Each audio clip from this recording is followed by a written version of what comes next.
Hi everyone, it's Henry here, and in this video I'm going to go through how I've painted up a few of the miniatures from the new Cities of Sigmar launch box that Games Workshop sent us through for review. Now I thought about doing an army painting video, a speed painting video, something like that, but one of the things that really strikes me with this release is that grimdark sort of tone and atmosphere and vibe that they've achieved with so much of the artwork in Cities. And I wanted to go through a really simple way of bringing some of that into your models. I know that grimdark means a lot of different things to different people, but what I'm looking to try and do is evoke that atmosphere in the models, but still be able to create an army of these miniatures in a realistic time frame. So let's paint.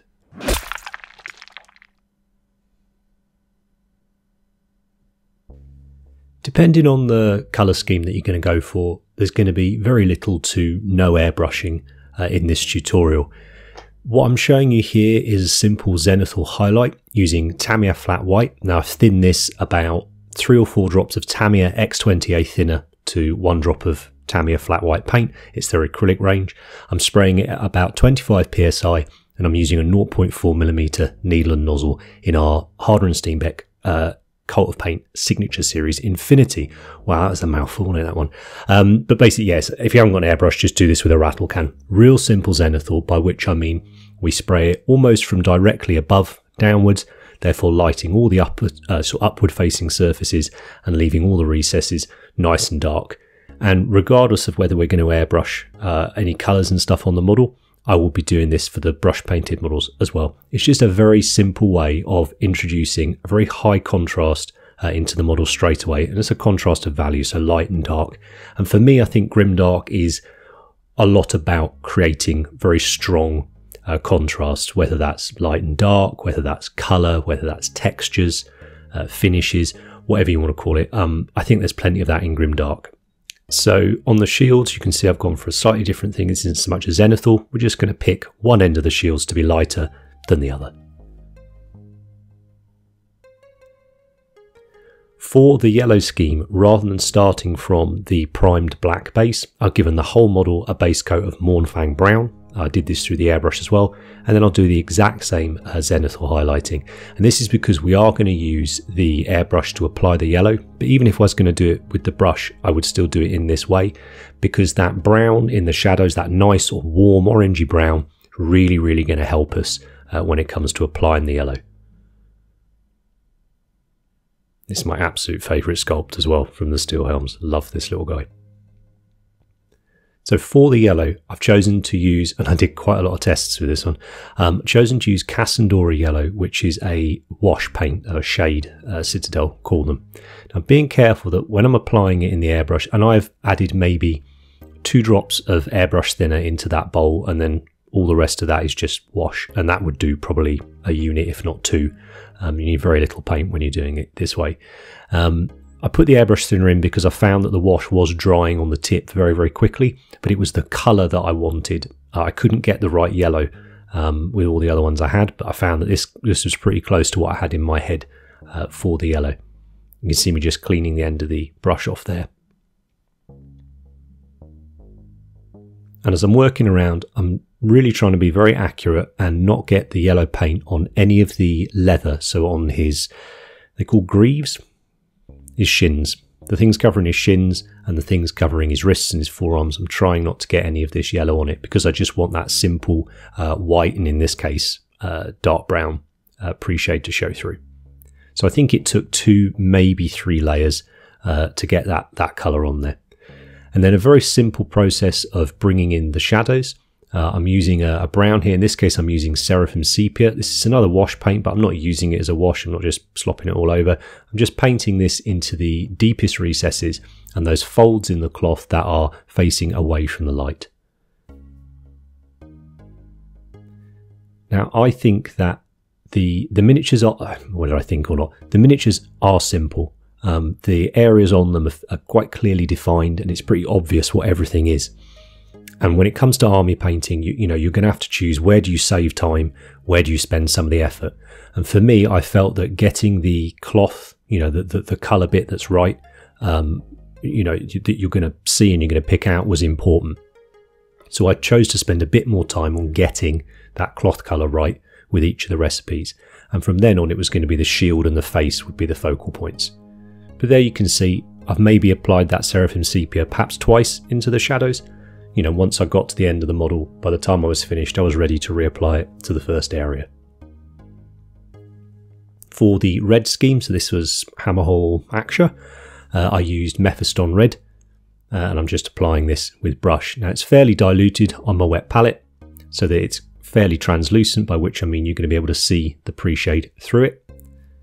And I think that's about 2 coats, and then I just mixed in a little bit of black to it on the palette, and I'm doing the exact same thing. I'm painting that darker paint just into the recesses and into those folds that are facing away from the light.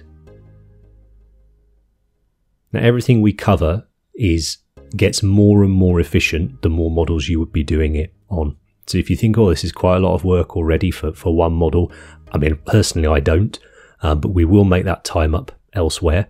It's something I'm very conscious of, especially given some of the comments on the other army painting videos. I'm always, you know, I always appreciate the feedback from you guys.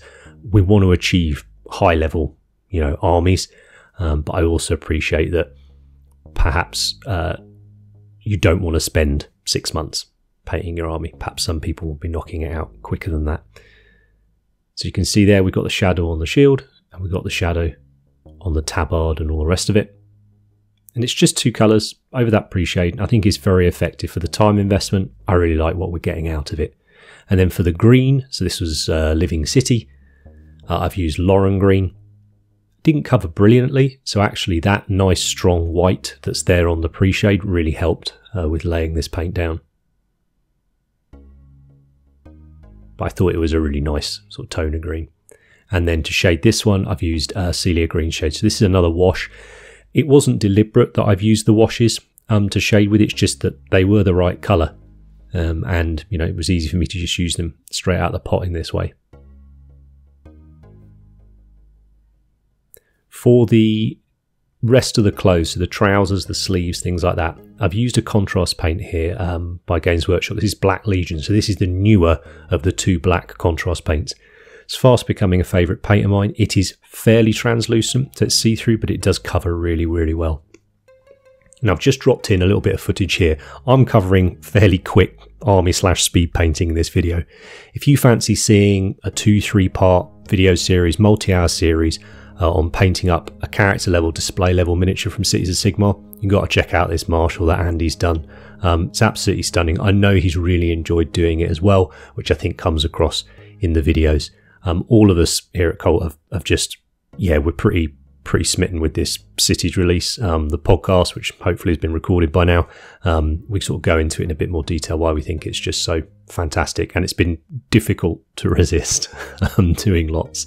Now, contrast paints, again, we're going to use some more of them here. So much like the black we used on the trousers, I'm using Rattling Grime here on his leather belt, and what I want is that slightly translucent finish to it, where we have it darker in the shadows and slightly lighter on the raised areas. So we're using contrast for exactly what it's designed to be used for in this case.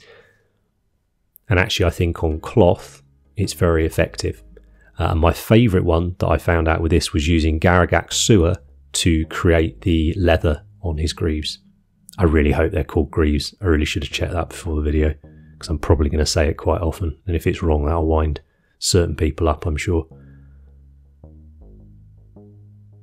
But one thing I'm concentrating on here is that I'm trying to end my brush strokes always in a recess, so I'm depositing any of that pigment, the majority of it anyway, into the recess. So you see here I'm drawing the brush in towards that real significant sort of crease where the front and back half meet, and it deposits more of it in there. And this, coupled with that quite dramatic pre-shade, gives us, I think, a really wonderful effect with leather for very, very little work. And you do a couple of layers as much as you want really to get the finish you like. It just gets darker and darker. And for the metals, I've chosen to use this Vallejo Metal Colour Series Exhaust Manifold. This range of paints, they're really, really cool. There's loads of silvers and not much else. You can mix other paints into them, change the colours and stuff. I've chosen Exhaust Manifold because it's sort of a dirty steel colour. It's quite tarnished. But do look out when you close the lid. Often it spits paint everywhere, so do it away from your models.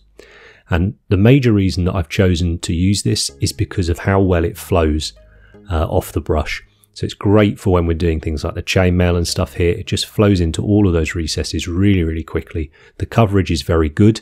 I think I did 2 layers on some parts, but the majority of it, I was able just to get away with 1 undiluted layer. Now, I said the shield's going to be an area that we're going to focus on, where we're going to spend a little bit of time, because that's a big focal point of these miniatures, particularly in the cities, the whole of the human side of the cities range. So I wanted to get a little bit of texture into the field where the transfer is going to go. So I've just used, and I'm afraid I can't remember the paint I used here. I think it was Karak stone, but it was mixed with a bit of ivory, and I'm just going to sort of stipple it all over to just get a slightly textured, slightly more interesting finish. And now we're going to start looking at how can we begin to introduce a bit of grimdark. And I want to keep it simple, so we're going to use 1 oil for each of the miniatures. And I wanted to show how if you get the colour right, it can really enhance and work with the scheme that you've chosen. So I've got a slightly warmer brown, I've got a darker brown in the sepia, and then I've got the grey colour with Starship Filth. So for the living cities, that's for the green model, I'm going to use that grey, that dark sort of grey-green. And I've just dotted just a handful of little dots on there. Okay, give it maybe 2-3 minutes to dry. Just do a regiment of 10, and then going in with a dry brush, I'm just going to sort of tap gently and move it around the surface, sort of smudge it out a little bit. Go through all 10 again, let it dry for another 5 minutes or so, and you'll see when it's dry because the sort of sheen will go. Now these Abtalung 502 oils I'm using do dry quicker than some other oils, so that's something to be aware of. And then with a completely dry brush again, just going to gently sort of buff the surface and blend them together. And what this is going to do is create this lovely, dirty, grungy sort of transition across that field for us to apply our decal over. It's very, very difficult to get this wrong. If you see the paint moving all the way around and leaving lots of brush marks, it's not dry enough. So just leave it a little bit longer and go back and give it another go. But it's a very sort of foolproof, easy sort of intro almost to oils, which is what I wanted to include in this video. So I've applied the decals. I'll pop a link up in the corner to a video dedicated to applying decals. I know particularly if you're coming from maybe a fantasy miniatures background, you might not have used decals very much, warp slide transfers very much. So it's worth checking that video out. And now we're going to use the same colour oil that we did for that smudging on the shield with, and we're going to make quite a thick oil wash with it. So I've got a little metal dish here, just Google metal mixing dish for paint and they come up. I'm going to put a blob of the oil in, and then I'm going to put a little bit of mineral spirits. Now this is just general DIY store white spirits or mineral spirits. There's always a risk when you use them. Sometimes they can be particularly potent because it's not the same mix wherever you go, but generally you'll be fine with them. And the reason I've chosen this is because they evaporate and they dry very, very quickly, and I don't need a lot of working time for what I'm going to use it for here. So that, coupled with the fact that the 502 oils tend to dry a bit faster as well, means that I'm going to be able to do a lot of this in one session without having to leave it, say, overnight to dry.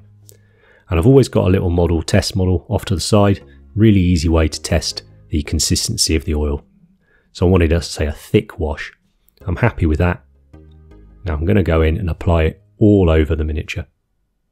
Just a point, I did want to use the, name escapes me now, Greywater Fastness. I wanted to use their image for the shield, but it's a lot lighter green than it is in the artwork images, which is a bit of a shame. So when I put it on here, it basically disappeared on that sort of off-white field to apply it to, which is a bit of a shame. So I just used a generic skull off there. I don't know whether that's just my transfer sheet, possibly, but yeah, if I was going to do an army of it, I think I'd have to consider changing that colour on the shield. So you can see a nice heavy wash all over the place. You notice I haven't painted the skin at this point, and that's because I don't want to put this oil wash all over it. And I've also painted the head separately, but I'll cover that shortly. So I'm just wicking up any excess where I don't want the oil to be.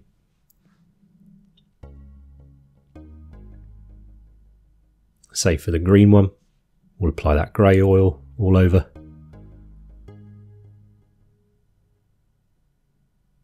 We haven't varnished the model or anything like that. We don't need to. As long as our paint is dry before we apply this mix, we're not going to have any issues at all.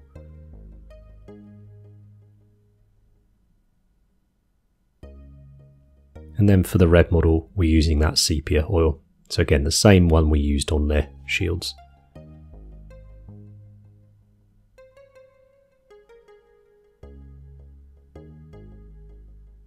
But I wanted to show that you don't need tons and tons of oils to have some fun. You know, really a black, a brown and an orange for rust will suit you for nearly everything you do. And if you really enjoy it, you can look at either getting super artsy and mixing your own colours up and getting your artist oil colours, or you can just use a brand like 502 with the sort of colours are aimed at hobbyists like us. So the colours are sort of almost ready to go. Now I'd left that to dry exactly 20 minutes. Just because people ask how long I leave it, and I timed it. I was like, that looks about ready to go. Looked more or less dry, and then I've just gone back in and reapplied a bit more to the armor areas, just where I thought it needed a little bit more. And again, I've left it maybe 15 minutes here. And now we're going to remove some of that oil. So I've taken a cotton bud or a Q-tip, and I've put it in some of the mineral spirits, and then I'm gently going to just wipe it down the model, sort of top to bottom. And what this will do is remove the oil on the most sort of protruding surfaces, and it will leave it in the recesses. But if you're nice and gentle as you're doing it, what you'll start to create are very natural transitions or blends of the oil sort of over that acrylic paint.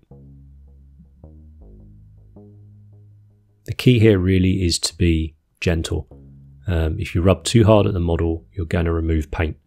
It's nothing to do with the white spirits or anything like that. It's just you're going to rub the paint off the model. Simple as that. You might prefer to use a piece of cotton wool with some tweezers.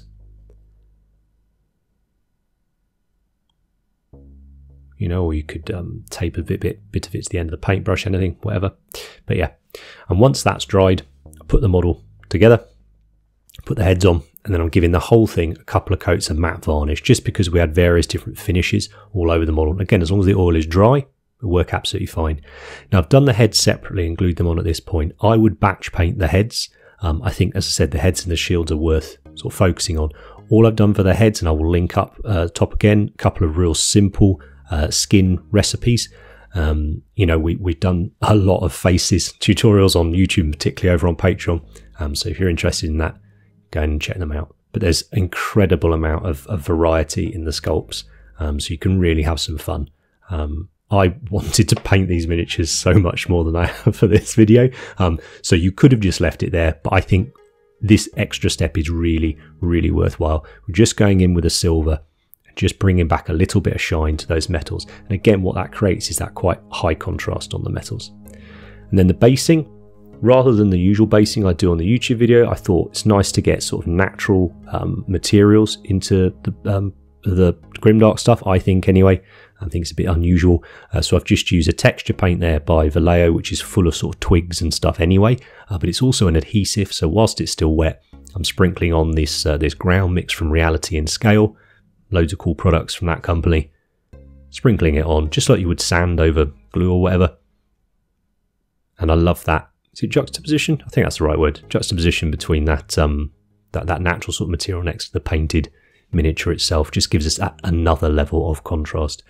But as I was saying, I would love to have spent ages on these miniatures, but actually, if we're army painting, I think these look fantastic for the amount of time and effort that has gone into them. So what's going to take the longest? Probably painting all the faces, but it's going to look incredible when you've done it. And it's only 3 paints, and I think, you know, you would get into a groove with that. And again, it's your choice. You know, if you paint your army, you prefer to do simpler heads with one colour and a wash, absolutely go for it. But it took a lot of self-control not to paint these miniatures more. I would love to have spent longer on the faces. I would love to have gone in and done highlights on the leather and highlights on the cloth as well. I think one more highlight would have really helped with it. I might have gone in and put a little bit of rust using some orange oils around some of the rivets, maybe on the chainmail, depending perhaps on what my city was like. You know, do they look after their stuff? Do they not look after it so much? And also probably gone in with different coloured oils as well. But that's because I really enjoy working with them. So if I had 6 months to a year, whatever, to just work on this army, I'd be over the moon, and you could do all of those things. But equally, if you want this done in a few weeks or whatever, I think this is an easy to replicate scheme that I think has that atmosphere, has that grimdark vibe without being overly sort of messy and overly intensive with different materials and time and waiting for steps and so on and so forth. So let me know what you think in the comments. I've really enjoyed doing it. I brought you a few different schemes, and that was simply because I wanted to show, if you pick the right oil to wash over the model, then you can get away with just one and it looks great. But yeah, do let me know what you think of them. Let me know if you fancy some more cities videos. As I say, we've got that one on Patreon of the Marshal. When we get the second wave of releases, I'd be really keen to do some more, perhaps take a little bit longer and maybe do a 1 or 2 part series here over on YouTube where I take one of the miniatures in this style, but maybe quite a lot further, as if I was doing it for myself. I'd love to know if that would be of interest to you guys or not. But thanks ever so much for your support. Those of you on here, and particularly those of you over on Patreon, we wouldn't be able to do any of this without you. You're awesome. Take care. I'll see you next time. If you've liked any of the models in this video and you fancy having an army of them yourself, but perhaps you don't have the time or wherewithal to get it done, consider dropping us an email at commissions@cultofpaint.com and maybe Ben can sort you out.